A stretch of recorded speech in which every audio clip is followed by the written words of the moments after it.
Hi guys, it's me Jo and welcome to my channel. Um, ang topic natin ngayon is about, can depression be cured? Well, yung depression guys, wala yang cure. Wala siyang cure but they can treat. It's treatable, pwede siyang matreat. That's why they call it na pupunta tayo sa sa mga psychiatrist, sa mga psychotherapist, and then we take some medication for it, to treat our emotion, our inside of our deepest in our mind, in our brain, Kasi yung problema hindi siya sa labas talaga yung problema. Ang problema talaga is nasa loob. So they can treat this depression but there is no cure talaga. Kasi, like what I always said in my previous video na ang ano talaga, ang anxiety at depression talaga, it is just like also, kumbaga, period to period talaga yan. It happens sometimes and it happens sometimes and it happens not. Something like hindi lahat ng oras na or araw na umaatake. And just like also the same as me, I also do some psychiatrist and I also take medication, but it's not because I do my therapy. I do my psychiatrist therapy and I take medication, it doesn't mean na hindi na siya umaatake. Hindi na umaatake yung panic attack ko or my anxiety. Umaatake pa rin siya, but I can overcome with it. And then para sa akin, my medication, it really help a lot to me kasi hindi ko siya ma-overcome without any medication. Kasi syempre hindi naman tayo nagpapaka-superhero na we can control everything. No, we cannot control everything, but we can overcome with it. And a lot of people, they have different kind of process, how they overcome their anxiety, their panic attack or their depression without any medication. So choice nila yon, but hindi ibig sabihin na hindi na siya umaatake. Okay, hindi na siya umaatake kasi hindi ka stress. But in the time na nagtre-trigger yung stress mo, papasok na yun sa anxiety, and then yung anxiety mo every time na umaatake siya, and then it goes to depression. So balik uli ka na naman sa isang environment na naman sa depression mo. So, yung ano lang talaga, yung mga mahalagang bagay talaga na gagawin sa may mga taong depression, um, kasi sasabihin nila, bakit kailangan pa pumunta ang isang tao sa psychiatrist or taking medication kung hindi naman ito magiging cure, kung wala naman itong cure. Kumbaga, yes, that's true. Uh, yung malaking help talaga yung psychiatrist at yung medication kasi. And also that's true, it's not like yung depression hindi siya talaga curable. But as long as they can treat it, of course, why not, right? Kasi hindi naman kasi yung curable talaga, iba yung curable at yung isang mental health. Like for example, mayroon kang nagkaroon ka ng chickenpox. Nagkaroon ka ng chickenpox. Pag magkatawag ito, magkaroon ka na ng immunize sa sarili mo, hindi ka na magkakaroon ng chickenpox, 'di ba? Kasi na-immune na yung katawan mo. Kumbaga, yung katawan mo. Kumbaga, na siya. Kumbaga, they can resist it. But yung naman, may mga iba naman na may mga sakit naman na iba na wala talagang like wala talagang cure, like HIV, walang cure, but they can treat a bit with it, it's still treatable. And then diabetes, and then heart problem, and then also like kung mayroon kang high blood sugar, something like that. So it's for lifetime talaga, for lifetime mo talaga yang kumbaga maaano mo sa buhay mo. It's also the same with depression talaga. Kasi habang buhay ang isang tao, habang nai-experience ng isang tao yung stress, nagkakaroon ng anxiety, magkakaroon talaga ng depression ng isang tao kasi yung nakapaligid sa atin, it is very, pressuring us too much and society and social media and around people around us, like also family, work, and everything, but they can also you can also do something how you overcome with it, or how you balance your daily life. So first of it is physical self-care. Yung physical self-care is just like, exercise. Like you can also exercise, you can just like hindi naman yung exercise na napupunta ka ng gym na magli-lifting ka doon. You can also do exercise sa labas ng bahay mo. You just like, parang inat-inat lang yung katawan mo, yung mga muscles mo. It's just like a small exercise, but it big helps to your physical. And then natural light, like you can go outside with the sun, and then kasi yung sun may vitamin talaga niyan. They need us to our body, the vitamin. And also enough sleep, of course. That's the most important sa mga tao, sa bawat tao dito sa mundo. Kasi if you have enough time, paggising mo ng umaga, it is really nice feeling. And then therapist. Yung therapist talaga, it is also help. Kasi like also kung mayroon kang mga you can also go out, you can also talk some other people, just like stranger. Kung makikita mo yung tao, like for example, you want to go out and makita mo yung isang tao, you can also talk to them. It's also therapist, what is the best for you. Hindi lang kasi I just making advice, or I just sharing my tips here. Kung saan kayo komportable, doon kayo, because that's the most important. Where you comfortable, you have to follow it. And then water, of course, we have to drink water every day. That's the most important, na hindi tayo ma-dehydrate. At kasi pag hindi talaga enough yung drink na iniinom natin, nagkakaroon talaga tayo ng mga muscle pain, headache, and all kind of pain, physical pain na nararamdaman natin. So ito yung mga physical self-treatment talaga yung mga gagawin. And then social support naman. Nandito na naman tayo sa social support. So, and social support naman, it belongs like family. Family, like your husband, your parents, people around you, that they have to be a support with you, na may mga suporta talaga kayo, each other. Because that's the most important. In family, that's the most important, na may support talaga. May suporta kayo bawat isa. And friends, kasi may mga friends na, pipili kayo ng mga friends na mapagkakatiwalaan, yung hindi mga backstabbing, na maganda lang sila sa harapan, na hindi ninyo akalain na tatraidorin kayo patalikod. May mga kaibigan naman talaga na na kahit matagal na kayong magkaibigan, mayroon pa rin tsansa talaga na magkakaroon kayo ng hindi pagkakaunawaan. But like what I said, kung may kaibigan ka talaga na you sure na as in talaga yung kaibigan ninyo talaga is walang kapantay, kahit ano pang mga pagsubok na dumating sa inyo, mga tinetest yung friendship ninyo, pat nandyan pa rin kayo, you have to stick with that, you have to keep that person. And then pets and animals, I really believe with this social support. Yung talaga, yung tawag nito, yung animals talaga, it really helps a lot. Kasi ako, when I was in the beginning here, when I was back then, 2011, I have a cat. And then, siya talaga yung siya talaga yung big comfort ko. That every time I feel my anxiety, na nararamdaman ko yung anxiety ko, I always hug that cat.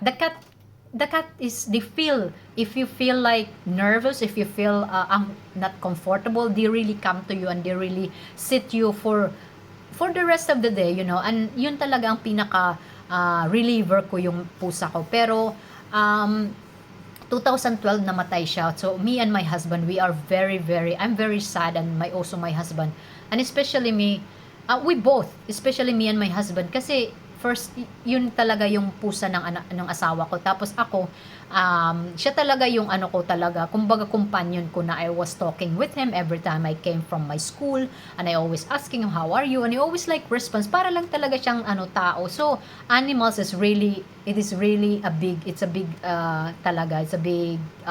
help for every human being in this world. And then psychiatrist.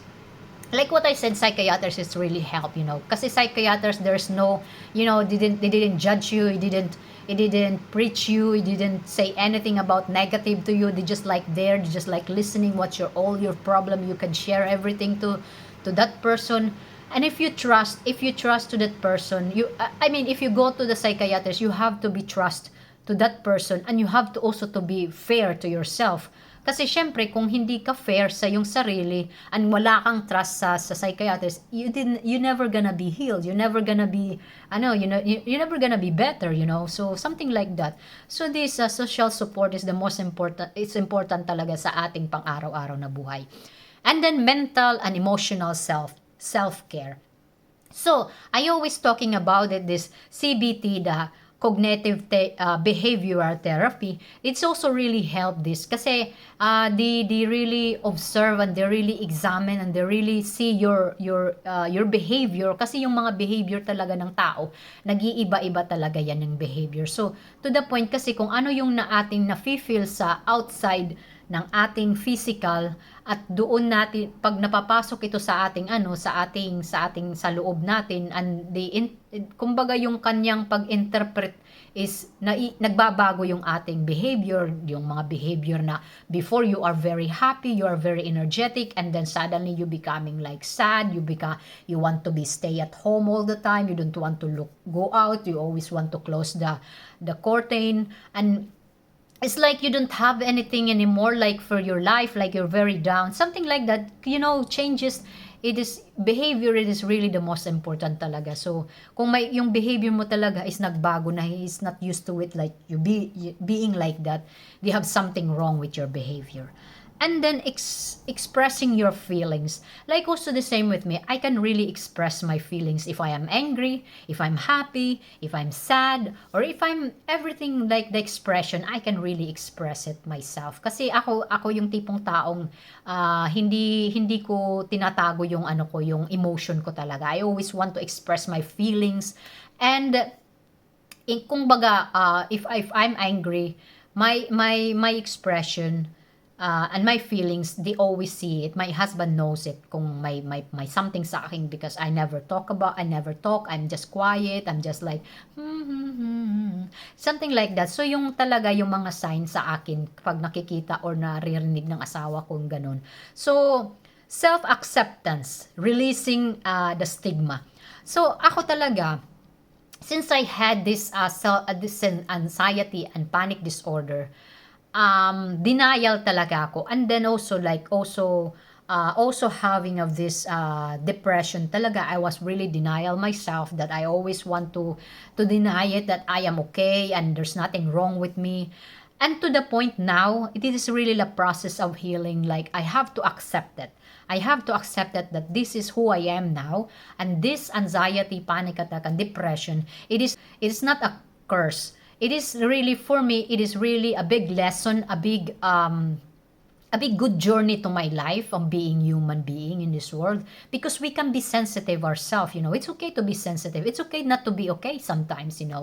But I can say this depression, this anxiety, this panic attack, it is not for me a curse. It is a good journey to me, and I'm very thankful that it's happened to me, because kumbaga nakita ko yung sarili ko, kung gaano talaga ako ka-strong, and kung gaano ko talaga na-survive without any one human being, aside from my husband. Like wala akong kaibigan, wala akong matakbuhan sa mga problema, mapagsabihan. I only have my psychiatrist and my friend, my one Filipino friend, and then my one African friend, and then my husband. So that's the most, it's not much people, but that circle, it is, for me, it is really real, and it's really motivate me, and it's really, I want to keep that people in my side. I don't need a lot of people being around me, being surround me, but kung hindi naman itong mga tao naman to is, kung hindi naman sila maganda sa yung society,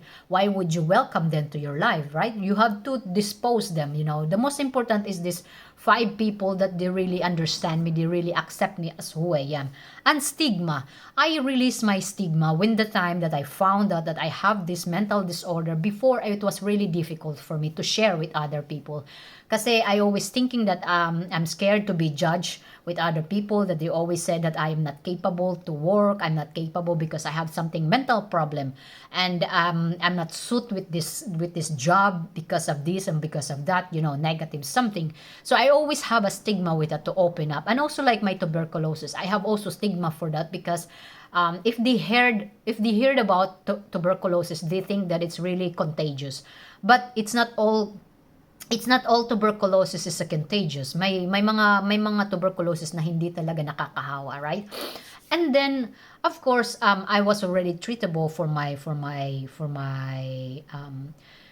my tuberculosis. So for me, I release that, and if every time I apply my job, I always ask the hospital when I've been treat my tuberculosis, and there I asked them some like a papers that my tuberculosis is not contagious. So and then I really release this stigma. So it's the most important talaga in our mental health and emotion, that we have to release our stigma kung ano talaga yung nakakaano talaga sa ating sarili. Like if you have a depression, you have to release it. You have to tell them, you have to be vocal to them. And if you have an anxiety or panic attack, you have to be vocal with it. Kasi the more that you vocal, the more it didn't happen anymore. But if you are not vocal, you always worried about everything, and that's why they start your anxiety and your panic attack. So because you are scared that people they gonna, and you always says, what if I having this right here right now, there people they gonna understand me, what they gonna say it about to me, and something like a lot of negatives. So your stigma, you have to release that. Working through grief, like for example, kung may namatay sa inyo unexpected na hindi mo talaga matanggap, you have to working it. Kasi you know what, being human being in this world, it's always part in our life, the death. And also like yung ano talaga, yung pagluluksa talaga, it is really part of our life. Like it is really a process. Hindi natin alam sa kailan tayo magmo-move on, especially kung itong taong ito is really kumbaga malaking impact sa ating buhay. Just like me 1 years ago, my three uncles there are namatay sila. And then nung dalawang tito ko, and for me it's really difficult to grieve, kung it's difficult na magluksa kasi ang layo ko sa kanila, and hindi talaga nag-sink in sa akin immediately na wala na sila. And then pagpasok ng I think 2022, doon talaga siya talaga sa akin. Kumbaga nag-sink in na, oh my God, wala na sila dito sa mundo. Pag-uwi ko ng Pilipinas, wala na sila doon. So something like it's different our life before no nandito pa sila. But yung mga talaga, yung mga ginagawa kong i-revise ko yung mga positive na nangyari sa akin nung time na yun na nandito pa sila sa mundo. And it's very difficult to accept. Yes, that's true. It's really painful, but we cannot do anything about it because death is really part of our life. We cannot magic on it, to come back our loved ones. We have only to move on. We have only to treasure them. Wala man sila dito na sa mundong ito, pero nandito pa rin sila sa ating puso. So it's always like kung wala na sila sa mundo, it doesn't mean that we also stop. No, we have to move forward. Ang hirap, yes, but it takes time to heal with that. That's why you have to working through it, the grief. And after that, you have to think of it, and you have to think of it that it's part of life. Walang may gustong ganun, but no matter what, whether we like it or not, it is really part of our life. That's it. So it's not the last but not the least, but the fourth is spiritual connection. So it's spiritual connection, like what we believe, like we pray. And what is your religion? You have to, kung ano talaga yung mga spiritual belief sa ating sarili, kung ano talaga yung nakakapagbigay sa atin ng ginhawa sa ating buhay or bigay ng motivation sa ating sarili. And also meditation. Praying and meditation is also good combination, because I really do that, the combination of praying and meditation. It's really helped a lot to me. Sometimes if I want to shut down myself in the too much pressure in society, or people surround me, or what they happen to me for the rest of my day, I want to do prayer and meditation. It really helps. And forgiveness to yourself. if you feel like angry to yourself, you don't have to be angry. You have to forgive yourself. Kasi hindi mo kasalanan kung may mga bagay na hindi na aangkop sa mga gusto mo, and kung hindi na aano sa mga plano mo.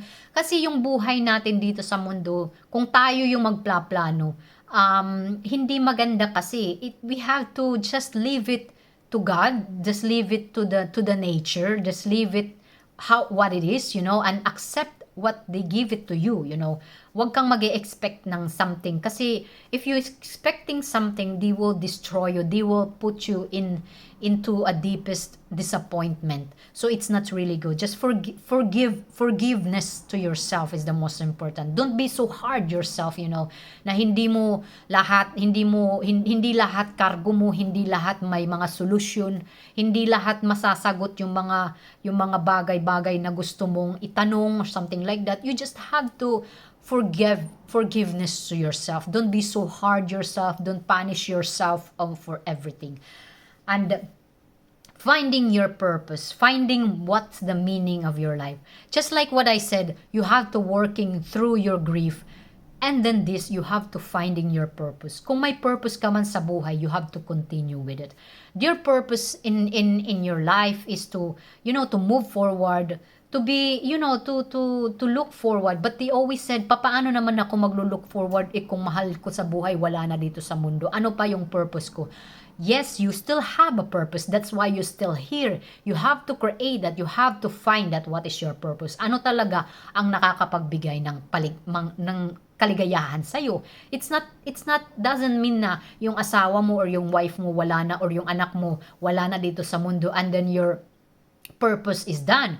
No, your purpose is not done yet. Yes, yung purpose ng loved ones mo, yung purpose ng asawa mo, yung asawa mong lalaki or asawa mong babae or yung anak mo or whatsoever, wala na sila dito sa mundong ito kasi yung purpose nila sa buhay nila it's already done. So your purpose is you're still here, and your purpose must to be continue.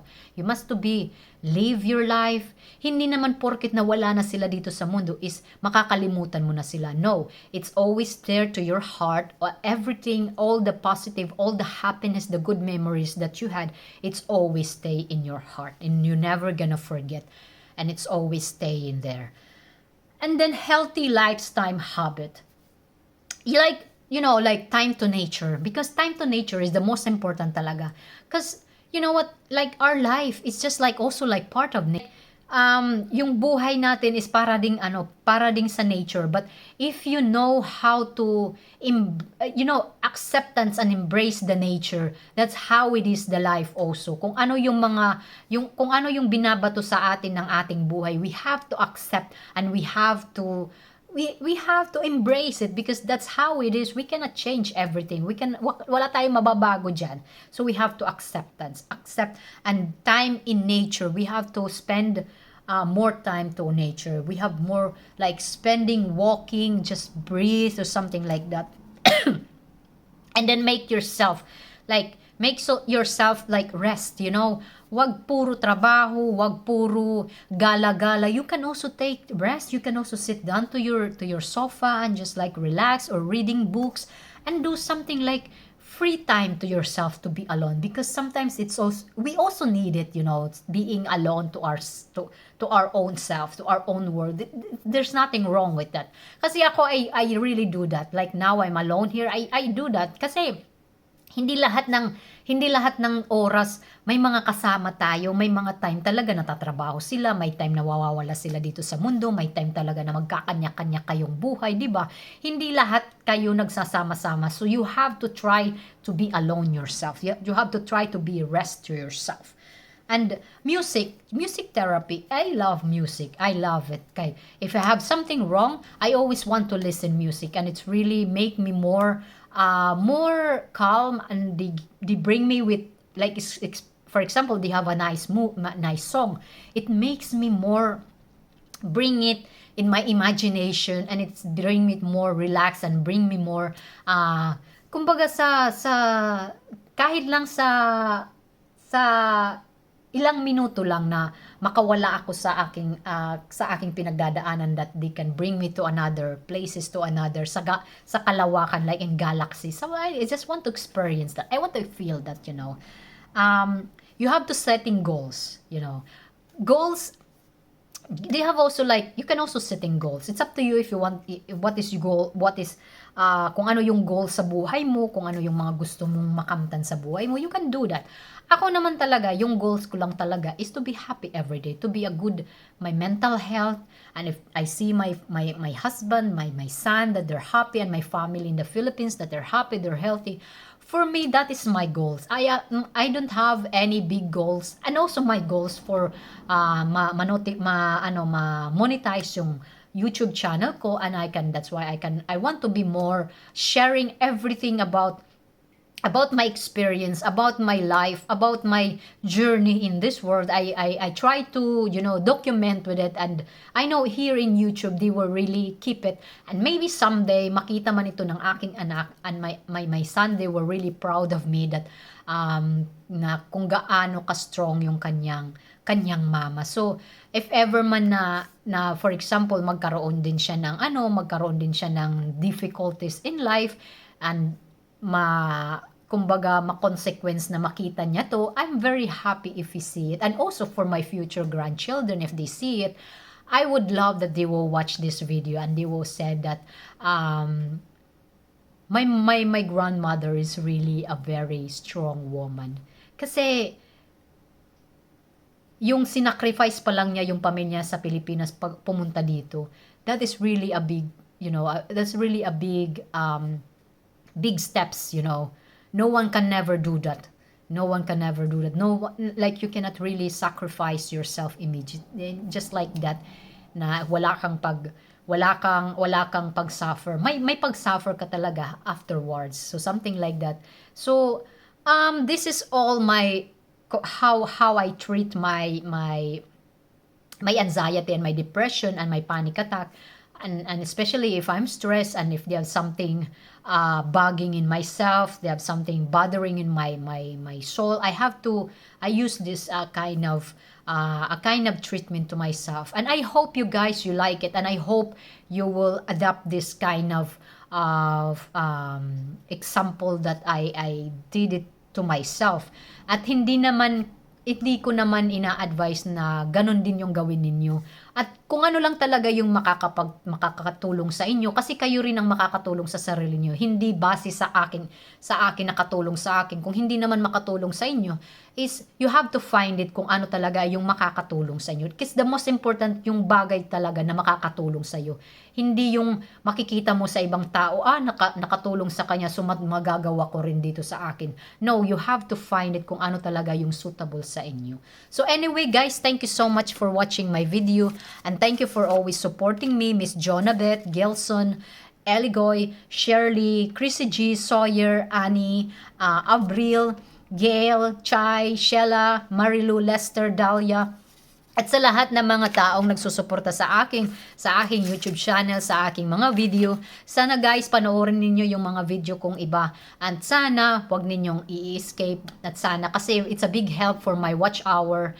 And thank you so much. I really appreciate all your support to me. Ma'am Ran, thank you so much. Sir TG, thank you so much.